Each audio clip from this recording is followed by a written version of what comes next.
Bonjour, je m'appelle Enzo Guérin, je suis berger itinérant, je suis situé sur la commune de Mèves, Vielmanay et Héry. J'ai participé là il y a à peu près moins d'un mois au sommet de l'élevage à Cournon. Alors dis-moi Enzo, quel est ton parcours qui t'a amené jusqu'à être aujourd'hui éleveur de brebis? Moi j'ai commencé quand j'avais 13 ans, j'ai rencontré un berger qui était situé en bord de Loire, là où je pâture moi sur la commune de Mèves maintenant. J'ai appris avec ce berger qui m'a tout transmis en fait, qui était déjà sur ce mode de pastoralisme, donc qui est un peu pas très connu dans ces régions, mais qui est plus sur des régions de montagne, et donc qui était plutôt adapté sur des milieux de bord de Loire et donc de couverts, par exemple, des couverts céréaliers. J'ai commencé à prendre en 2015 et puis ça va faire donc quasiment 10 ans aujourd'hui. Et puis maintenant j'ai ma propre troupe de brebis. On est arrivé là, déjà j'ai commencé on va dire un peu comme tout le monde avec une brebis quoi. Euh, une brebis au fur et à mesure d'apprendre, après une deuxième, une troisième. Et puis ça s'est fait que je me suis passionné pour ce métier. Et puis après, j'ai décidé d'en faire mon métier, on va dire, à temps plein. Puis je me suis installé là officiellement depuis un an, donc avec 130 mères brebis. C'est vraiment ce qui me plaisait aussi, on va dire, dans ce métier de berger, c'est que on est au contact de nos bêtes, vraiment 24 heures sur 24 et toute l'année, quoi. C'est qu'il pleuve, qu'il neige, qu'il vente. Notre métier, on n'a pas, par exemple, à installer de culture, de choses comme ça.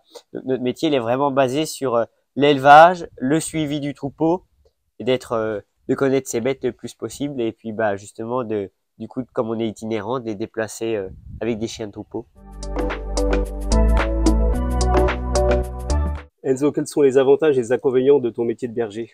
Alors les avantages, on va parler de l'avantage économique parce que c'est une grosse question aujourd'hui.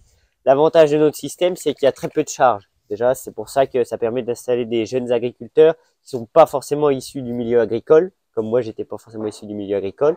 Et donc, ça demande très peu d'investissement et un retour sur investissement qui est très rapide par rapport à des bovins ou par exemple un système où il faudrait acheter des terres. C'est un métier qui, je pense, a beaucoup d'avenir parce qu'aujourd'hui, on est sur remettre des couverts, de beaucoup anticiper parce que comme on est itinérant, c'est toujours savoir essayer de se fixer quand même, savoir où on va après. Mm. Toujours avoir comme une rotation. Moi, par exemple, je fais Mèves, Héry et puis Vielmanay. Donc, c'est fixé un peu à Et quels sont les l'avance. types de surfaces justement que tu pâtures? Alors, il y a deux types de surfaces principalement. Donc, c'est principalement des réserves naturelles, bord de Loire. Donc, c'est quand même des milieux assez pauvres. C'est pour ça aussi, on y reviendra après, mais que j'ai choisi la race Soudoune. Donc, valoriser des milieux pauvres, parce que c'est quand même, ça reste quand même du sable, du bord de Loire. Et après, sur tout ce qui est un peu hiver et on va dire fin d'été, c'est ce qui est des couverts céréaliers ou alors des parcelles de fauche qui sont mis en place par des agriculteurs.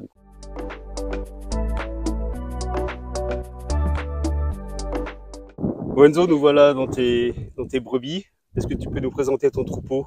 Eh ben, moi j'ai 130 brebis, donc 100 brebis mères avec 30 agnelles de renouvellement, donc qui est composé après de plusieurs races, principalement de la race Soudoune, ensuite de race Île-de-France et puis race Suffolk croisée Sologno, avec des béliers uniquement Soudoune. Une race, on va dire entre guillemets coup de cœur. J'adore vraiment cette race, c'est une race qui est très rustique, qui valorise très bien les milieux comme on a pu le dire tout à l'heure.